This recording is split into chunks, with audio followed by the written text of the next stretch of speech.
जय श्री राम। तो क्या अयोध्या जाने का प्लान बन रहा है? प्रभु श्री राम के धाम की यात्रा। बहुत बढ़िया। ये गाइड समझिए आपके लिए ही है। अगले कुछ मिनटों में हम मिलकर आपकी पूरी ट्रिप को एकदम आसान और यादगार बनाने की हर छोटी बड़ी बात को समझेंगे। तो फिर देर किस बात की, चलिए शुरू करते हैं अयोध्या की एक परफेक्ट यात्रा की प्लानिंग। एक एक करके सारे स्टेप्स देखेंगे। तो सबसे पहले बात करते हैं पवित्र पहले कदम की, कि आखिर यात्रा शुरू कहाँ से करनी है। हर तीर्थ यात्रा का एक सही शुरुआती पॉइंट होता है और अयोध्या में वो शुरुआत होती है सरयू नदी के तट से। देखिए, एक बहुत गहरी मान्यता है कि अयोध्या पहुंचकर सबसे पहले सरयू घाट पर ही आना चाहिए। कहते हैं कि यही वो पवित्र जगह है जहां भगवान राम ने अपने साथियों के साथ अपने लोक जाने से पहले आखिरी बार डुबकी लगाई थी, अंतिम स्नान किया था। और परंपरा यही है कि यहाँ स्नान करने के बाद ही मंदिरों में दर्शन के लिए आगे बढ़ना चाहिए। अच्छा, सरयू घाट का जो एक्सपीरियंस है ना, वो 2 हिस्सों में बटा हुआ है और दोनों का अनुभव जरूर लेना चाहिए। एक तो दिन में जाकर पवित्र स्नान कीजिए, चिंता की कोई बात नहीं है, पानी ज्यादा गहरा नहीं है और वहाँ चेंजिंग रूम्स की सुविधा भी है। और दूसरा, शाम को तो बिल्कुल मिस मत कीजिएगा। वहाँ की भव्य आरती और उसके ठीक बाद होने वाला लाइट शो वाकई देखने लायक होता है। हाँ, और अगर मन हो तो 50 से 100 रुपए देकर बोटिंग का मजा भी ले सकते हैं। चलिए, अब बात करते हैं अयोध्या के दिल की, यानी यहाँ के मुख्य मंदिरों की।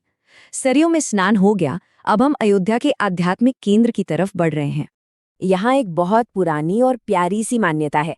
कहते हैं कि राजा राम के दर्शन करने से पहले उनके सबसे बड़े भक्त और अयोध्या के रक्षक हनुमान जी से इजाजत लेनी होती है। और ये इजाजत कहाँ मिलती है? हनुमानगढ़ी में। तो हमारा अगला पड़ाव वही है।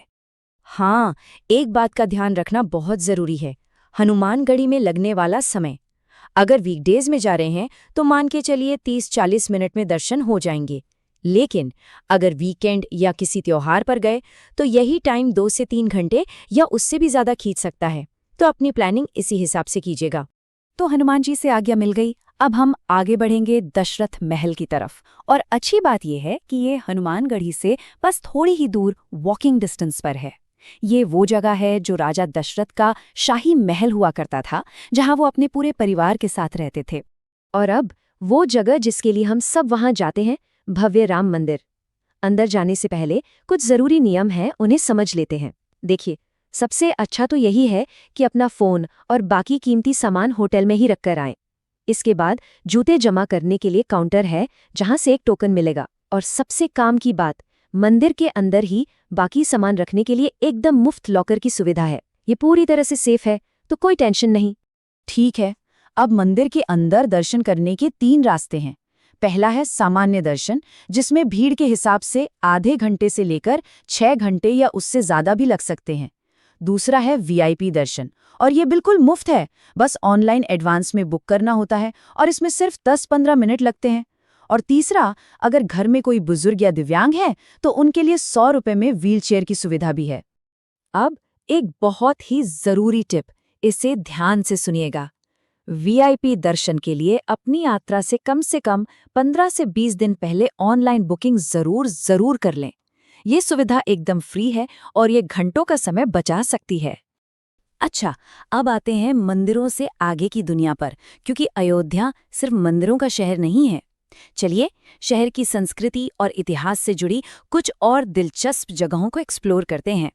क्या किसी ने सोचा है कि अयोध्या का कनेक्शन साउथ कोरिया से भी हो सकता है? सुनने में थोड़ा अजीब लगता है ना, लेकिन ये सच है। और क्वीन हेओ मेमोरियल पार्क इसी अनोखे रिश्ते की निशानी है। कहानी ये है कि 48 ईस्वी में अयोध्या की राजकुमारी सुरी रत्ना ने साउथ कोरिया के राजा किम सुरो से शादी की थी। ये पूरा पार्क उन्हीं की याद में बनाया गया है। दिन भर घूमने के बाद अगर शाम को किसी शांत और सुंदर जगह पर रिलैक्स करना हो तो सूर्यकुंड एक बेहतरीन ऑप्शन है। यहाँ एक सुंदर सा बगीचा है, मंदिर है और यहाँ का लाइट शो भी बहुत मशहूर है। यहाँ एंट्री के लिए 2 तरह के टिकट मिलते हैं। एक तो है सिर्फ 10 रुपए का पार्क में घूमने के लिए, लेकिन मेरा सुझाव है कि 100 रुपए वाला टिकट लें, जिससे आप यहाँ का लाइट एंड साउंड शो देख पाएंगे। इसमें इस जगह का पूरा इतिहास बहुत ही खूबसूरती से बताया जाता है। इसको मिस मत कीजिएगा। और हाँ, रात के वक्त लता मंगेशकर चौक जाना तो बनता है। वहाँ जो विशाल वीणा की मूर्ति लगी है ना, वो लाइट्स में क्या गजब की दिखती है। एक बेहतरीन फोटो लेने के लिए ये एकदम परफेक्ट जगह है। चलिए अब आते हैं हमारे आखिरी सेक्शन पर, यानी आपकी यात्रा की पूरी प्लानिंग। अब हम कुछ प्रैक्टिकल बातों पर ध्यान देंगे जो आपकी ट्रिप को आसान और बजट में रखने में मदद करेंगी। अयोध्या पहुंचना अब काफी आसान हो गया है। अगर फ्लाइट से आ रहे हैं तो महर्षि वाल्मीकि इंटरनेशनल एयरपोर्ट है, जो शहर से बस 10-12 किलोमीटर दूर है। ट्रेन से आने वालों के लिए 2 स्टेशन हैं। एक है अयोध्या धाम, जो सिर्फ 2 किलोमीटर की दूरी पर है, और दूसरा है अयोध्या कैंट। और हाँ, रोड से भी कनेक्टिविटी बहुत अच्छी है। अब सवाल आता है कि रुकें कहाँ। देखिए, अगर सुविधा चाहिए तो अयोध्या धाम स्टेशन या तुलसी उद्यान के पास रुकना बेस्ट है। यहाँ से सारी जगहें पास पड़ती हैं। अगर अपनी गाड़ी से आ रहे हैं तो शहर के थोड़ा बाहर रुकना ज़्यादा सही रहेगा, पार्किंग की दिक्कत नहीं होगी। और जो लोग बजट में यात्रा कर रहे हैं, उनके लिए बहुत सारी धर्मशालाएं भी हैं। एक बात जाननी बहुत जरूरी है, रहने का खर्चा पूरी तरह से भीड़ पर डिपेंड करता है। नॉर्मल दिनों में शायद 500 से 1000 में कमरा मिल जाए, लेकिन वीकेंड या किसी त्योहार के टाइम पर यही रेट सीधा 1500 से 3000 या उससे भी ऊपर पहुंच सकता है। तो ये अंतर ध्यान में रखकर चलें। तो इस पूरी जानकारी के बाद सवाल ये नहीं है कि अयोध्या में क्या देखना है, सवाल ये है कि अयोध्या में कौन सी कहानी आपका इंतजार कर रही है, क्योंकि हर यात्री का अनुभव यहाँ आकर अलग होता है। ये शहर हर किसी को अपने हिस्से की एक कहानी जरूर देता है। आपकी यात्रा मंगलमय हो।